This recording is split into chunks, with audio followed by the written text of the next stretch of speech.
नमस्कार दोस्तों, आज हम जिस मूवी के बारे में बात करने जा रहे हैं उस मूवी का नाम है फितूर। नूर निज़ामी एक 13 साल का कश्मीरी स्कूल बॉय है जो एक लोअर मिडिल क्लास फैमिली से बिलोंग करता है। उसके पापा एक ईमानदार लेकिन गरीब आदमी हैं। ईमानदार लोग अक्सर गरीब ही होते हैं। नूर पॉकेट मनी कमाने के लिए पार्ट टाइम एक एरंड बॉय की जॉब करता है।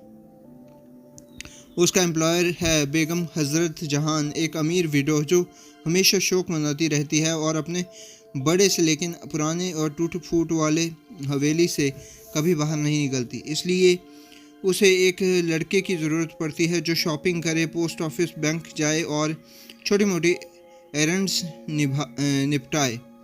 नूर ये सब काम करता है। वहीं हज़रत की एक बेटी है फिरदौस जो नूर के उम्र की है। नूर धीरे धीरे फिरदौस पर फिदा हो जाता है। हज़रत को ये बिल्कुल पसंद नहीं आता और उसकी बेटी एक एरंड बॉय के इतने करीब हो रही है, लेकिन फिर भी नूर और फिरदौस एक दूसरे के करीब आते हैं। दोस्ती बढ़ती है और आखिर हज़रत की दोस्ती को तोड़ने के लिए फिरदौस को एक पॉश बोर्डिंग स्कूल में बाहर भेज देती है और नूर को बुरी तरह से जलील करके ये बात बताती है। तभी रिवील होता है कि हज़रत अपनी जवानी में एक आशिक मुफ्ती के चक्कर में टूट चुकी है जो उसे प्रेग्नेंट करके उसके सारे गहने लेकर भाग गया था। शायद वही फिरदौस का असली बाप है। 10 साल बाद नूर बड़ा हो गया है। अब वो एक टैलेंटेड आर्टिस्ट है। उसकी इच्छा है कि वो दिल्ली के एक प्रेस्टिजियस आर्ट कॉलेज में पढ़ाई करे, लेकिन उसके पास पैसा नहीं है। अचानक उसे एनोनिमस बेनेफैक्टर के थ्रू स्कॉलरशिप मिल जाती है जो उसके आर्ट वर्क्स को एक आर्ट सिम्पोजियम में देख चुका होता है। नूर दिल्ली शिफ्ट हो जाता है। वहीं उसकी मुलाकात फिर से फिरदौस और हज़रत से होती है। फिरदौस अब पाकिस्तानी डिप्लोमेट बिलाल से एंगेज्ड है, लेकिन नूर और फिरदौस के बीच अब भी वही कनेक्शन है जितना बचपन में था। हज़रत नूर को हमेशा एक नौकर की तरह ही ट्रीट करती है। नूर सोचता है कि वो खड़ूस होने के बावजूद शायद वही उसकी पेट्रोनेस है जिसने उसके लिए स्कॉलरशिप अरेंज की है, इसलिए वो हज़रत की बेइज्जती बर्दाश्त करता रहता है। धीरे धीरे नूर और फिरदौस की दोस्ती फिर से गहरी हो जाती है और वो एक रिलेशनशिप में आ जाते हैं।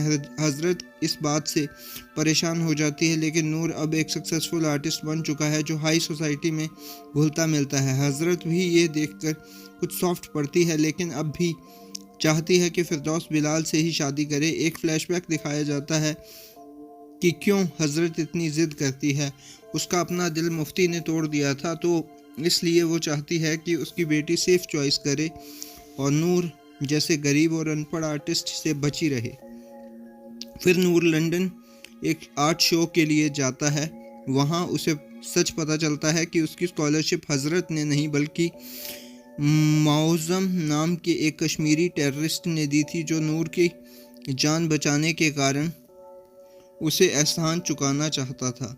ये जानकर नूर को बहुत बड़ा झटका लगता है और ज़्यादा दुख इस बात का होता है कि हज़रत ने उसे हमेशा मैनिपुलेट किया, उसे सिर्फ अपनी गेम्स के लिए ही यूज़ किया।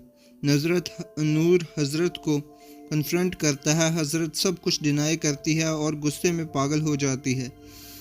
अपने पुराने लवर मुफ्ती के बारे में चिल्ला चिल्ला के बोलती है। नूर समझ जाता है कि हज़रत बस अपने पुराने गुस्से और दर्द का बदला नूर से निकाल रही है। वो दूसरों को खुश देख नहीं सकती, ना ही अपनी बेटी को। टूटे हुए नूर गैलरी वापस जाता है और फिरदौस से जुड़ी अपनी सारी पेंटिंग्स जला डालता है। एक और फ्लैशबैक रिवील होता है कि असल में हज़रत का बच्चा मिस कैरेज से मर गया था और फिरदौस एक्चुअली उसकी अडॉप्टेड बेटी है। हज़रत की इस सच से और नूर के बोले हुए कड़वे सच से इतनी परेशान हो जाती है कि सुसाइड कर लेती है। हज़रत की मौत के बाद उसकी फ्यूनरल में फिरदौस अब भी बिलाल से शादी करने वाली होती है क्योंकि हज़रत यही चाहती थी। वहीं फिरदौस हज़रत का पेंडेंट खोलती है जो हमेशा गले में पहनती है। उसमें एक तस्वीर होती है जिसमें हज़रत और मुफ्ती खुश दिख रहे होते हैं। फिरदौस समझ जाती है कि हजरत अपनी पुरानी मोहब्बत से कभी उबर नहीं पाई, चाहे मुफ्ती ने उसके साथ कितनी भी गंदी चीज़ क्यों ना की हो।